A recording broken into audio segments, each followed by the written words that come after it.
jadikanlah kami lebih suci, jadi lebih suci sampai jumpa lagi.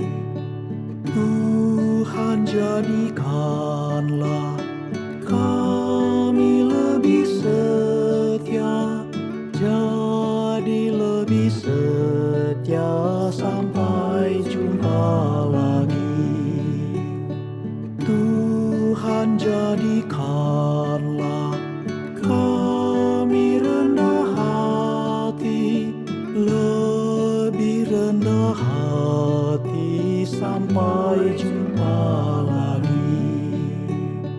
Tuhan, jadikanlah kami lebih kasih, lebih mengasihi sampai jumpa lagi. Seperti Tuhan Yesus, sampai jumpa lagi.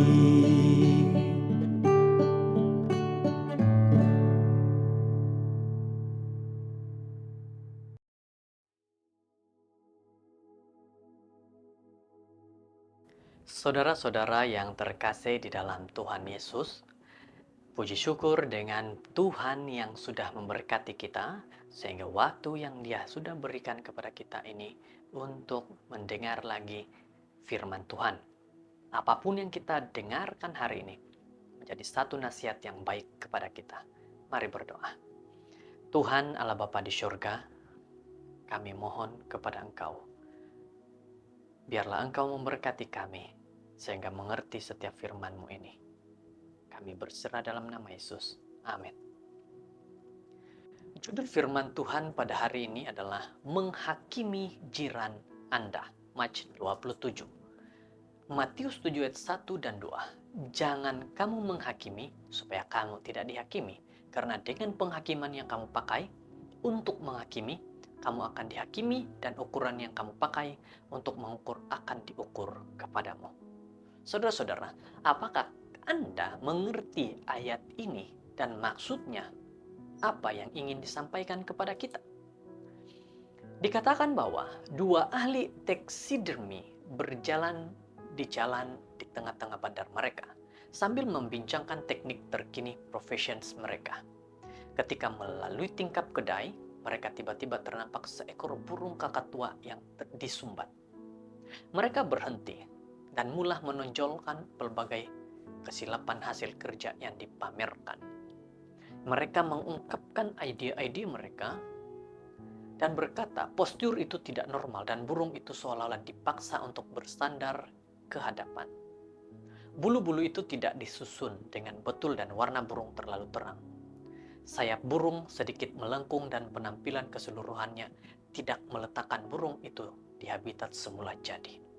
Iya, karena mereka ini seperti seorang profesional, mereka memberikan ide-ide mereka dalam sesama mereka dalam pembicaraan mereka.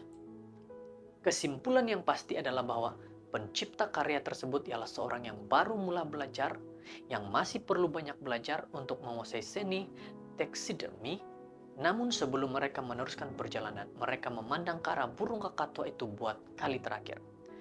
Mereka terpegun melihat burung itu menggaruk bulu dengan menggunakan paruh dengan perlahan.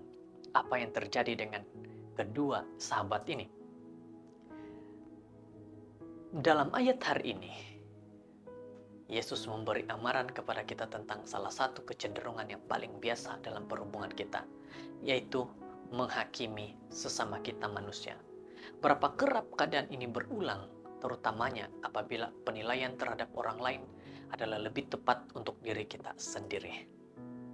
Firman Tuhan berkata, Rasul berkata, karena itu, hai manusia, siapapun juga engkau yang menghakimi orang lain, engkau sendiri tidak bebas dari salah. Sebab dalam menghakimi orang lain, engkau menghakimi dirimu sendiri. Karena engkau yang menghakimi orang lain melakukan hal-hal yang sama. Roma 2 ayat 1. Satu firman Tuhan ayat Alkitab yang begitu menarik bagi firman renungan hari ini. Berkata bahwa Manusia, siapapun engkau yang menghakimi, kamu sebenarnya tidak bebas dari kesalahan. Kamu juga adalah orang yang bersalah. Kenapa harus menghakimi? Pilihan yang diberikan oleh Rasul Paulus bukanlah untuk menghakimi, tetapi untuk mengasihi. Janganlah kamu berhutang apa-apa kepada siapapun juga, tapi hendaklah kamu saling mengasihi. Sebab barang siapa mengasihi sesamanya manusia, ia sudah memenuhi hukum Taurat. Roma 13 ayat 8. Peliharalah kasih persaudaraan. Ibrani 13 ayat 1. Jadi kita diajarkan kepada hari ini bukan menghakimi, tetapi apa? Mengasihi sesama manusia. Ingat itu saudara-saudara, mengasihi sesama manusia. Mari kita lakukan itu dalam kehidupan harian kita. Mengasihi. Menghakimi orang lain tidak sekali-kali mengukuhkan hubungan interpersonal, tetapi sebaliknya menyebabkan lebih banyak kerusakan. Jadi apa yang harus kita lakukan? Bukan menghakimi, tapi mengasihi, menghormati, dan menolong sesama kita. Karena itu adalah lebih baik. Karena itu yang Tuhan inginkan dalam kehidupan kita setiap hari. Setiap kali Anda mendapati diri Anda menghakimi jiran, rekan atau rekan sekerja, berhentilah dan berpikir, dengan cara apakah saya melakukan hal yang sama? Apakah yang saya coba sembunyikan? Mengapa saya terus fokus pada kesilapan orang lain? Ada kemungkinan Anda mungkin menemui jenis kecacatan yang sama dalam hidup Anda. Apa yang harus sebenarnya Anda lakukan? Jika ini berlaku, tanya diri Anda, apakah yang boleh saya lakukan untuk memperbaiki sikap dan tingkah laku saya? Mintalah kebijaksanaan daripada Tuhan, supaya Dia dapat membantu Anda menemui garis panduan yang ideal untuk diikuti dalam hubungan pribadi Anda. Minta kepada Tuhan hati yang mengampuni, hati yang bukan menghakimi, agar ada kasih dalam sesama manusia. Saudara-saudara, benarkan Tuhan memimpin keputusan dan tindakan Anda. Anda akan terkejut bagaimana karakter Anda berkembang secara beransur-ansur, dan juga bagaimana hubungan dengan orang yang Anda hakimi bertambah baik. Lihat, mintalah Tuhan membuka hati Anda dan memimpin Anda dalam setiap keputusan dan tindakan Anda.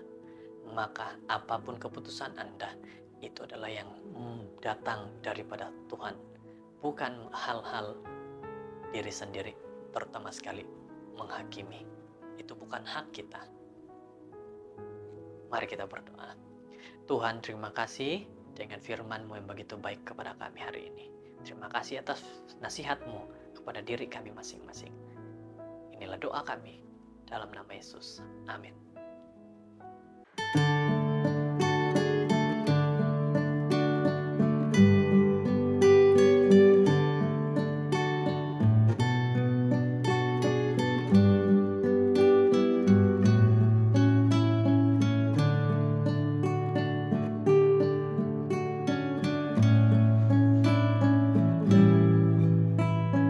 Tuhan, jadikanlah kami lebih suci, jadi lebih suci sampai jumpa lagi. Tuhan, jadikanlah kami lebih setia, jadi lebih setia sampai jumpa lagi. Tuhan, jadikanlah kami rendah hati, lebih rendah hati sampai jumpa lagi.